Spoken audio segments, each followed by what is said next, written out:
अगर आप लोग एमपी के या किसी भी एग्ज़ाम की तैयारी कर रहे हैं तो आप एमपी परीक्षा ऐप के माध्यम से तैयारी कर सकते हैं। जैसे शिक्षक वर्ग 2, MP PSC, MP police, SI, railway की तैयारी कर सकते हैं। और अगर आप टेस्ट सीरीज़ पे आप 40% डिस्काउंट चाहते हैं तो आप कूपन कोड VYAMGOV40 यूज़ करके डिस्काउंट ले सकते हैं। इस ऐप को आप प्ले स्टोर से भी डाउनलोड कर सकते हैं या डिस्क्रिप्शन में इसकी लिंक दी गई है तो आप वहां से भी स्टोर कर सकते हैं। अगर आप अपनी सफलता सुनिश्चित करना चाहते हैं तो सक्सेस टेस्ट सीरीज़ एक बार जरूर लगाएं, क्योंकि यह test series layer 1, layer 2, layer 3 से डिज़ाइन की गई है जो आपको हर लेवल के एग्ज़ाम के लिए परफेक्ट बनाती है। परचेस करने के लिए 9981167757 पर कॉन्टैक्ट करें। Friends, thank you so much कि आप अपना प्यार और सपोर्ट अपने चैनल को दे रहे हैं। ऐसे ही देते रहिए और चैनल को सब्सक्राइब कीजिए, लाइक कीजिए, शेयर कीजिए और अपने डाउट्स कमेंट के माध्यम से पूछ सकते हैं। और हाँ, बेल आइकन को ज़रूर प्रेस करें ताकि आगे वाली वीडियो की नोटिफिकेशन आपको मिलते रहें। Thank you so much.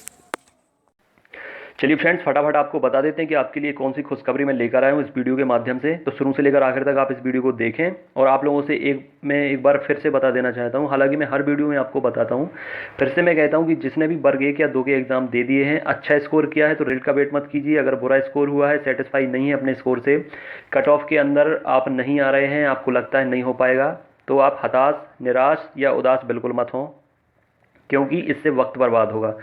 10 बार आप कुछ ना कुछ सोचेंगे कि काश ऐसा हो जाए, काश नंबर बढ़ जाए, यार काश थोड़ी सा ऐसा कर देते, थोड़ी सा वैसा कर देते, एग्ज़ाम कैंसिल हो जाए, ऐसा हो जाए, वैसा हो जाए। जो होगा वो आपके हाथ में कुछ भी नहीं है, ठीक है। लेकिन आपके हाथ में ये है कि अभी जो वक्त है उसे बर्बाद ना करें, क्योंकि मैं हर वीडियो में आपको बताता हूँ कि 2019 में बहुत सारी वैकेंसीज आने वाली हैं। मानता हूँ कि बीएड डीएड आप लोगों ने कर लिया है तो आप लोग बाकी जो कम्पिटिटिव एग्ज़ाम है उनमें पार्टिसिपेट नहीं करते हैं, लेकिन अभी टीचर की वैकेंसीज भी बहुत सारी आ रही हैं और आने वाली हैं। मैं पहले कुछ वीडियोस में बता चुका हूं कि अभी 2019 में आप लोगों के लिए कौन कौन सी अपॉर्चुनिटीज़ आ रही हैं, लेकिन अगर आप लोगों ने उन वीडियोस को ध्यान से नहीं सुना तो इस वीडियो में भी मैं बता दूंगा। और फिलहाल मैं करंट में कौन सी न्यूज़ लेकर आपके लिए आया हूँ, कौन सी खुशखबरी लेकर आया हूँ वर्ग 1 वर्ग 2 वाले सारे स्टूडेंट्स के लिए। तो आप लोग एग्जाम दीजिए वर्ग 1 वर्ग 2 का और भूल जाइए। अगर रिजल्ट अच्छा आता है तो बहुत खुशखबरी की बात है, बहुत अच्छी बात है, लेकिन अभी से आप सोचिए मत कि क्या होगा क्या नहीं होगा, अदरवाइज अपना पूरा टाइम बर्बाद हो जाएगा और आगे कुछ नहीं कर पाओगे। चलिए अब वीडियो को शुरू करते हैं और ध्यान से देखना है शुरू से आखिर तक कि इस वीडियो में मैं आपको क्या बता रहा हूँ, ठीक है। तो सबसे पहले तो मैं आपको बताने वाला हूँ, ये देखिए, अभी फ़िलहाल रेलवेज जो है वो वैकेंसीज़ दे रहा है, बहुत सारी वैकेंसीज़ वो दे चुका है, टेक्निकल के लिए, नॉन टेक्निकल के लिए। बट आप लोग सोच रहे होंगे कि इसमें टीचर का क्या काम, तो इसमें टीचर की भी वैकेंसी निकाली गई हैं, ठीक है। और कब से ये फॉर्म भरने शुरू होंगे, कब से रजिस्ट्रेशन शुरू होगा, ये सारा कुछ दिया हुआ है। अच्छा, आप लोगों को एक बात और बता दूं, काफ़ी लोगों को ये पता नहीं चलता कि कहाँ से जो नोटिफिकेशन है उसकी पीडीएफ कहाँ से डाउनलोड करना है, क्या करना है। तो कुछ नहीं करना, आपको सिंपली गूगल में जाना है, गूगल में सरकारी रिजल्ट आप टाइप कर देना, ठीक है। एक वेबसाइट है, गवर्नमेंट न्यूज़, जितनी भी वैकेंसीज आती हैं उनका पोर्टल है, वहाँ पे आपको एडमिट कार्ड, रिजल्ट, सिलेबस, कौन कौन सी न्यूज़ आई हैं, कौन कौन सी वैकेंसीज हैं, सारा कुछ वहाँ से आपको पता लगता रहेगा, ठीक है। सरकारी रिजल्ट टाइप करना है, वेबसाइट खुल जाएगी। ये देखिए, रेलवेज का नोटिफिकेशन है, रजिस्ट्रेशन 8 तारीख से स्टार्ट हो गए हैं, 7 अप्रैल तक भरे जाएंगे रात को 11:59 तक, ठीक है। पेमेंट आप उसके बाद भी कर सकते हैं, 11 अप्रैल तक आप पेमेंट कर सकते हैं। और एक बात बता दूं आप लोगों को, इसकी पेमेंट की जो फ़ी होती है वो 500 रुपीज़ होती है, जिसमें 400 रुपये आपको वापस मिल जाते हैं, एग्ज़ाम देने के बाद आपके अकाउंट में आ जाएंगे। इसलिए फॉर्म में अपना डिटेल जो है वो एकदम करेक्ट भरें। और OBC, SC, ST, हैंडीकैप जितने भी लोग हैं उन्हें 250 रुपीज़ लगेगा, और 250 में 250 ही वापस आ जाएंगे, पूरे के पूरे वापस आ जाएंगे, 250 के 250। और जनरल कैटेगरी में 400 वापस आ जाएंगे, 100 रुपये लगेंगे। अब मैं आपको और चीज़ें बता देता हूँ, ये इंस्ट्रक्शन है, आप लोग पढ़ लेना पीडीएफ डाउनलोड करके, या डिस्क्रिप्शन में लिंक दे दूंगा, वहाँ से भी आप इसे डाउनलोड कर लेना, परेशान होने की ज़रूरत नहीं पड़ेगी। अब इसके बाद मैं आप लोगों को बाकी चीज़ें बता दूँ, ठीक है। ये सिलेबस है, लेकिन ये है जूनियर स्टेनोग्राफर का, बहुत सारी वैकेंसीज आई हैं, लेकिन मैं आपको टीचर की वैकेंसी बता दूं कि टीचर की वैकेंसी में क्या आया है। सब कुछ पढ़ा है इस पीडीएफ में, ठीक है। सिलेबस क्या है, हिंदी में क्या आएगा, इंग्लिश में क्या आएगा। आपको ये देखना है कि आप कौन सी स्ट्रीम से बिलोंग करते हैं, क्या है आपके पास, जिससे आप लोग अप्लाई कर सकते हो। देखिए, science, chemistry, physics, maths, cooking, ठीक है, और कंप्यूटर, इतनी सारी वैकेंसीज निकली हैं। Communication, mass communication, advertising, public relation, इसकी भी वैकेंसी निकली हैं। ठीक है, तो आपने क्या क्वालिफिकेशन करके रखी है उसके थ्रू आपको अप्लाई करना है। अभी मैं बता दूं आपको कि कौन कौन सी वैकेंसीज आई हैं, तो आप लोग अच्छे ध्यान से देख लेना।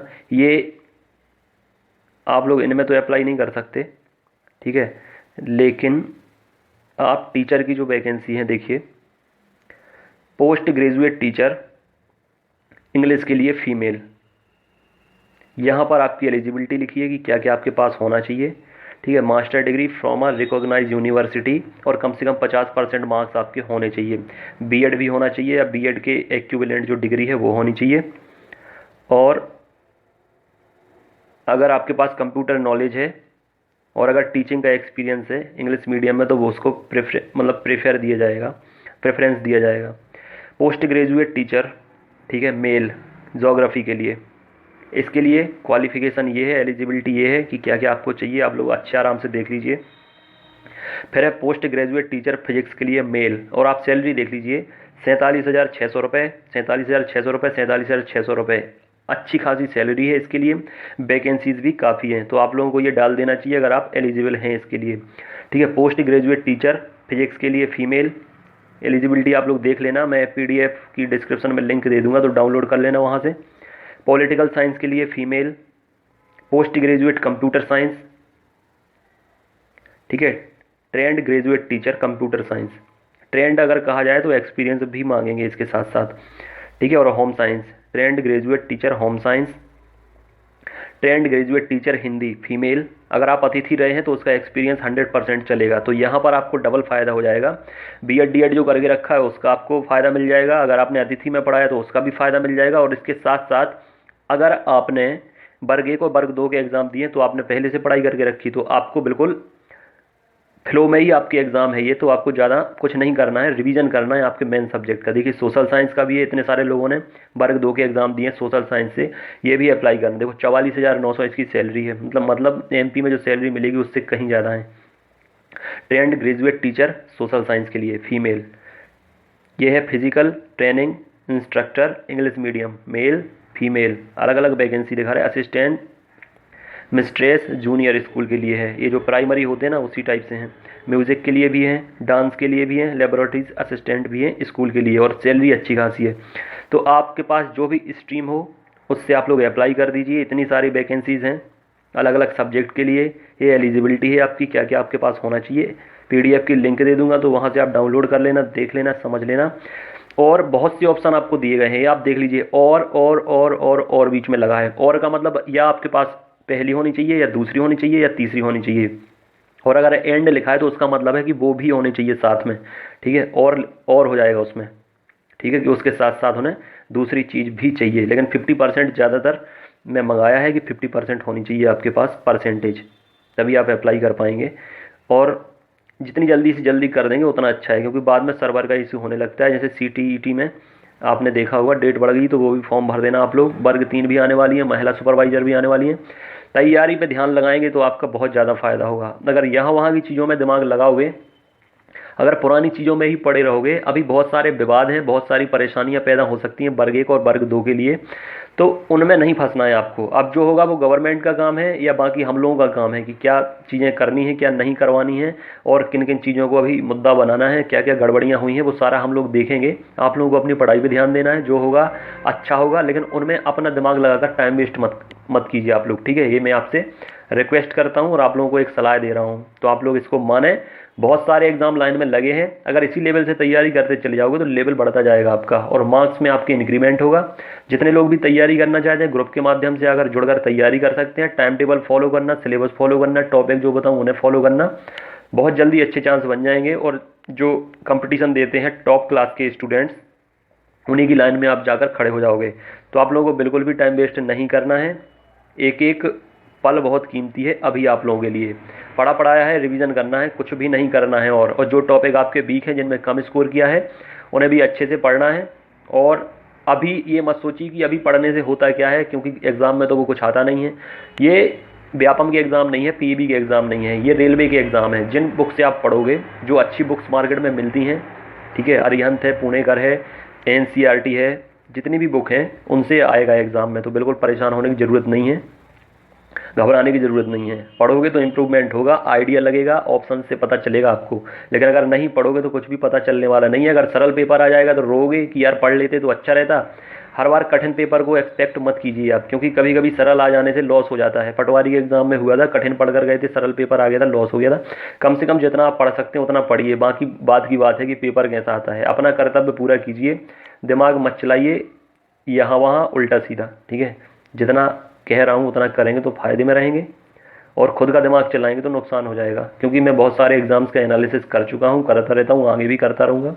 जो कह रहा हूँ वो मानोगे, पढ़ोगे अच्छे से तो एग्ज़ाम निकलेंगे। फॉर्म भर दो, फॉर्म भर दोगे तो एक दिमाग में बत्ती जलती रहती है कि फॉर्म भर दिया है, तैयारी करनी है, ठीक है। बाद में फॉर्म भरोगे तो एक्साइटमेंट भी नहीं रहेगा, अभी भर दोगे एक्साइटमेंट आएगा, फॉर्म भर दिया है, ध्यान में रहेगा, उसी के प्रति आप लोग पढ़ाई करने का कर्तव्य समझेंगे तो पढ़ते रहेंगे। फटाफट स्टार्ट कर दीजिए। मेल के लिए अलग है, फीमेल के लिए अलग है। फॉर्म अच्छे से भरना, साइबर कैफे वाले पे डिपेंडेंट मत रहना, ये गलतियां कर देते हैं, हर जाना आपको भुगतना पड़ता है, कुछ भी टिक कर देंगे उल्टा सीधा, लॉस हो जाएगा। पहले एक बार नोटिफिकेशन अच्छे से पढ़ लेना, ठीक है। इंग्लिश में है लेकिन माइनर चीज़ें आपको समझ में आ जाएगी। 50% अगर लिखा है तो समझ जाना चाहिए 50% मंगाई है परसेंटेज, ठीक है। खुद बेवकूफ़ी, मतलब खुद को बेवकूफ़ ना समझा करो, अगर पढ़ोगे तो समझ में आ जाती है। इंग्लिश के दो तरीके होते हैं, एक तो अच्छी बोलना आती है, वो अच्छे समझना आता है, और एक लेवल होता है कि केवल समझ सकते हो, बोलने में हेजिटेशन होता है। तो समझ सकता है हर कोई, अगर उसने ग्रेजुएट कर रखी है, भले हिंदी मीडियम से, इंग्लिश मीडियम से। हिंदी मीडियम वालों को भी अगर 12th 10th कर रखी है तो उसे इंग्लिश पढ़ने में तो समझ में आ जाती है, सुनने में समझ में आ जाती है, और बेसिक चीज़ें लिखी हैं, यूनिवर्सिटी है, डिप्लोमा है, डिग्री है, परसेंटेज है, ये सब कुछ समझ में आ जाएगा। तो मोटा मोटा आप लोग पढ़कर जाना तो आपको आइडिया लग जाएगा, बाकी उससे पूछ लेना और कहना गलत मत भरवाना, ठीक है। और इसके साथ साथ अपडेटेड फ़ोटो लगती रहती हैं, तो पुरानी फ़ोटो मत चिपकाना, 8-10 फ़ोटो निकलवा लो, सस्ते में खिंच जाती हैं फ़ोटो, कम रुपए में ज़्यादा फ़ोटो मिलने लगी हैं आजकल, तो तुरंत मिल जाती हैं। पुरानी फ़ोटो मत चिपकाना, ठीक है। नए फॉर्म में नई फ़ोटो चिपकाओ, वही एडमिट कार्ड में चिपकाया करो। कंजूसी करा मत करो, उससे थोड़ी बहुत कंजूसी करने देना, बड़ा लॉस हो जाता है। देख लेना आराम से, डिस्क्रिप्शन में लिंक दे दूंगा, मतलब ठीक है। तो आप लोग उससे डाउनलोड कर लेना, अगर फिर भी समझ में ना आए तो ग्रुप में ऐड होकर पूछ लेना मुझसे, मैसेज करके, कॉल करके, तो भी मैं बता दूंगा, ठीक है। परेशान ज़्यादा होना नहीं है, और भरते जाओ। अभी दिमाग से ये निकालो कि ये वैकेंसी आई थी, इसमें जॉब चाहिए, इसमें जॉब चाहिए, मिट्टी डालो, पेपर दो, भूल जाओ, पेपर दो, भूल जाओ, पेपर दो, भूल जाओ। ज़्यादा एक्सपेक्टेशन रखो मत, क्योंकि उम्मीदें ज़्यादा रखने से झटका लगता है, और भूल जाओगे तो सरप्राइज मिल जाएगा किसी भी एग्ज़ाम से। बहुत खुशी होगी जब कोई जॉब मिलेगी आपको, ठीक है। इतना बता दिया आपके लिए, परेशान नहीं होना है। वैकेंसीज आ रही हैं, ढेर लगा हुआ है, तैयारी करते जाओ, सफलता जरूर मिलेगी, परेशान होने की ज़रूरत नहीं है। Thank you very much. जितने भी लोग नए हैं चैनल को सब्सक्राइब कर लें, नोटिफिकेशन पर बेल आइकन प्रेस कर दें, नोटिफिकेशन मिलते रहें। बहुत काम के वीडियोज़ आना बाकी हैं अभी, ठीक है। Thank you very much.